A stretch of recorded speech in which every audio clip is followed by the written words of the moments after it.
The first article we look at is going to be an example of a reliable online source.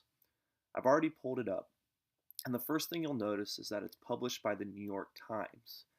As mentioned in the video, one major source of credibility for any of your online sources is the medium in which it's presented to you.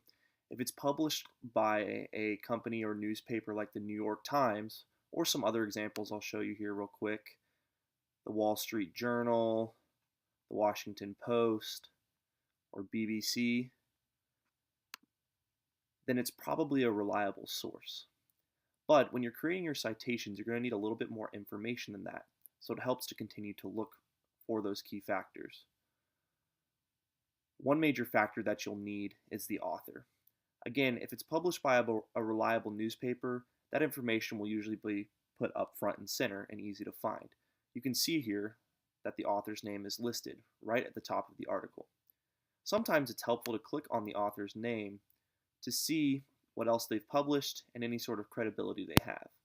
But again, if you're using a reliable newspaper source, the author's credibility is less important. Next, you'll want to look for the date of publication. Again, on this article, it's posted right up front. That's a great sign. Finally, you'll want to look for the publisher of the article. Again, when it's a newspaper like the New York Times or the Washington Post, the publisher will be synonymous with the company. So you'll see here, if we scroll down, you have the New York Times Company here at the bottom.